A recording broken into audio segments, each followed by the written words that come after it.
Welcome back. Once again, I'd like to welcome all my new subscribers. I hope you enjoy the content of my channel. This video is going to be a bit of this and a bit of that. I bought a drill a while back which was about as soft as poop, and I'm going to try and harden that up. And there's a couple other things that a couple of modifications I did to the lathe to try and improve some of the problems I was having with that. So we'll get on with it. Follow me just here, we'll get started. Alrighty, so the first cab off the rank will be this drill I bought a while back, this 19mm drill. I used it once to drill some holes in aluminium, and it cut a massively oversized hole. Then I tried it in some steel, and I'd resharpened it first, and it just took a great chunk out of it. And I've since touched this up again, had another go, but things are soft as poop. And I didn't notice when I ordered it, and this is the text from the ad, that it says for drilling plastics, wood and plywood. Here it says the material is high speed steel. Well, here, high speed steel drill, high hardness. Really? High hardness? You're kidding. But anyway, so what I'm going to do is I'm going to try and reharden this. Now, I've never tried to reharden a drill before, but back in my factory, before we had CNCs, we had old BS8 cam automatics, and we used to make a lot of form tools and plunge tools to use in those things for forming things up in one whack. To do that, we just use silver steel and harden them up. So I'm going to use the same process I did for those on this, and hopefully we can get it hard. Even if I can get the last inch and a half of it hardened up, should be enough, because this thing really won't get a lot of use. The whole thing's very rough. It's as rough as guts. I've just spent a little bit of time trying to polish that flute there up with this little thing I bought a while back with that stone, and then with this little, like a flat wheel thing, little sanding disc, because that surface there, that's just rough as guts, that is, and it's got big burrs up the edges. But anyway, so I'm going to try and dress this thing up a bit, and then I'll have a crack at rehardening it, so I'll get on with that. Alright, so to start with, I'll just start it with this little stone, and then I'll finish it. I'll put one of these little pads on, and I'll finish polishing up with that.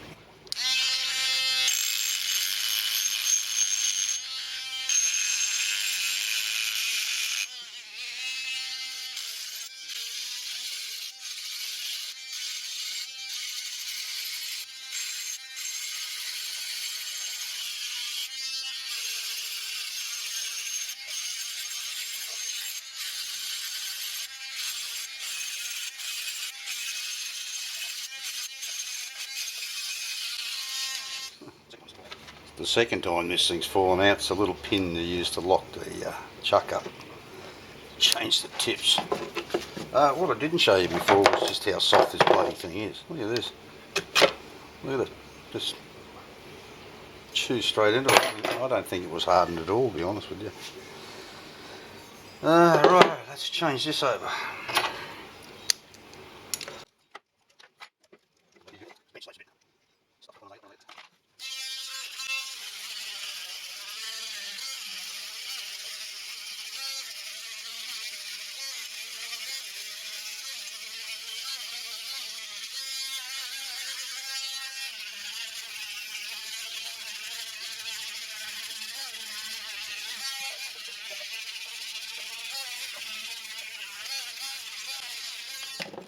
Well, it's not exactly see your face in it, but it's better than it was.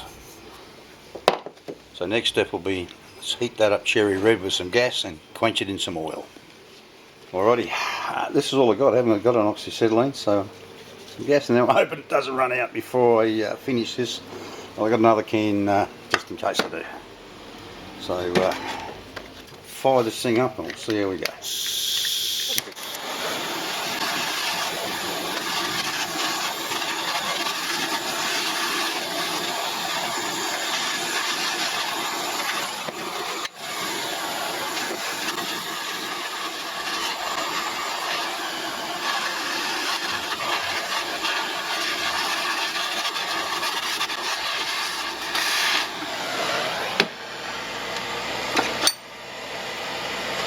Well, in all honesty, I don't think we're going to get it much hotter than this red I've got here, because this is just not hot enough. There's a lot of steel I'm trying to heat up there. So I'll plunge this in there in a second.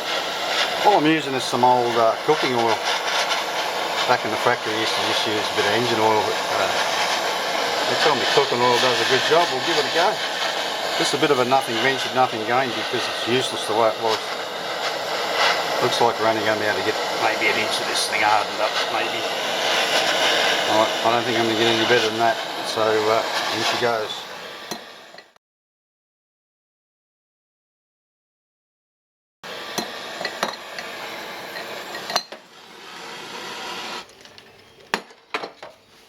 Well, I'll let that cool off and we'll see what happens. Alrighty, that drill's cooled down. While I'm at this bench, I don't think I've ever shown this in a video, just in some stills. I thought I'd show you how this fold away bench of mine works. This actually pulls out like that, slides out in some ring. It can be locked down here with these latches like that to keep it in place. But I find it makes the bench vibrate even more with them latched down, so I generally don't do it. And then when I'm not using it can be pushed back in there, give me more workspace, and when I'm done, the bench folds up and just locks away like this. Out of the way, magic. But I can't work on it just like that, so let's get it back down here, get this grinder out here. Put a light on the subject. And I'll reposition this camera. Alrighty, so as you can see, this actually looks more like a drill now. Looks pretty good. We'll see how it sharpens up, shall we?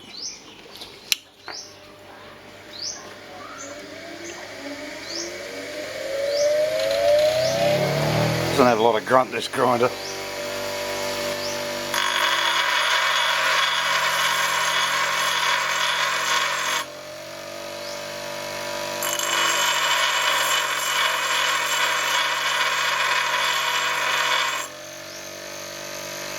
We'll get a little bit rounded off in this corner, so we're going to have to take a bit off it. It's gone a bit hard there with that little grinder.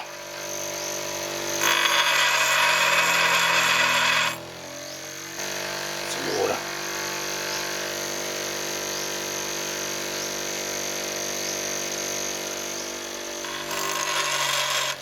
But the guard keeps moving. Ah.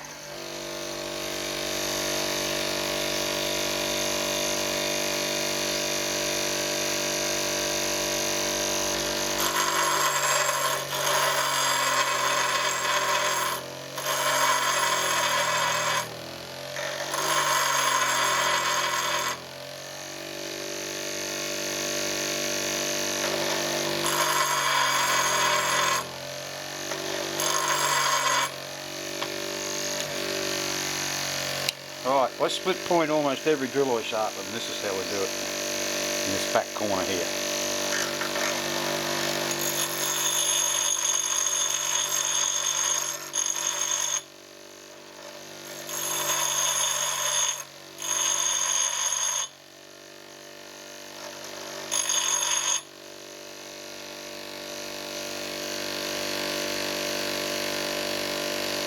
Much point a web in the centre. Right, now I don't remember who taught me this, but in order to, come on, be quiet you. In order to check whether these two sides are even or not, and they're not, I can see it straight away. I was taught to hold my hand over the drill with a well, preferably white background, and just look at them. And it's amazing how easy it is for you to see whether these two are the same length or not. I'm just going to use the neighbour's wall over there for a sec. I'll be back. One side's longer than the other, so I'll have to keep going. And luckily it's the one that's got this little bit here.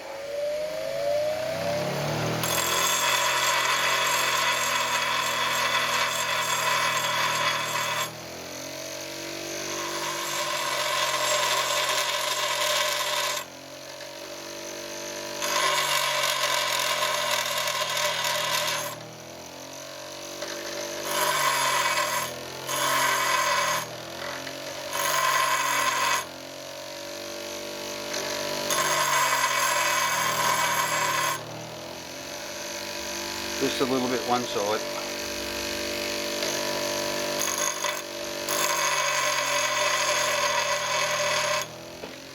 Well, once again I find myself apologising. I realised that the battery went flat and turned itself off there a minute ago. I've not set this up in the drill press. I'm going to put it in the lathe because I really don't have much to be drilling holes in with at the moment, and the drill presses I can't get below about 600 RPM, and I want to run this just a little bit slower. So we'll give this a whirl, see how we go. It's down maybe 300 or 400 RPM. About 370. I haven't put a pilot hole in there, I've just put a centre drill in there. We'll see how it cuts. I'm really intrigued to see how it goes.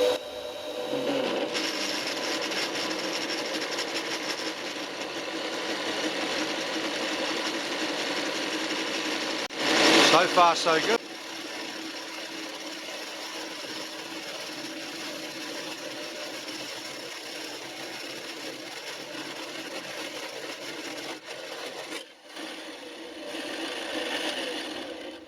Well, that'll do. I'll pull that back out of there and have a quick look at it, see what it looks like. It's going to be hot, I know that much.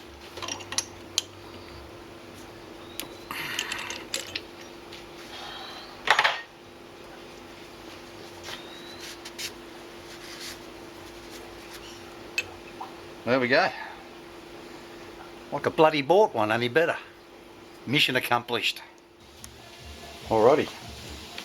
If you're enjoying this this video up until this point in time, how about giving it a great big thumbs up and smashing that like button. Subscribing if you haven't already. Now this next bit was a little something I've been wanting to do for a while, and I've always had a bit of a problem parting off with this thing. This was the net result of something that happened a while back. I added this little bar on the bottom here. It's only screwed into the hole in the bottom with a grub screw into the thread that's in the bottom of this. And when it goes in, I have to wind the compound back, but it sits right down hard on the top here, so it can't push down. Right? But I was in there parting something off, and now that it can't bob down anymore, it appeared to me, well, it didn't appear, it bloody happened. The job actually climbed up on top of the tool, and as you can see, get back out of there, it actually snapped the tool off, damaged the holder a little bit, and I kept looking at it going, what the hell, how did that happen? What the hell happened there? It looked like this whole chuck had tilted upwards and climbed up on top of it.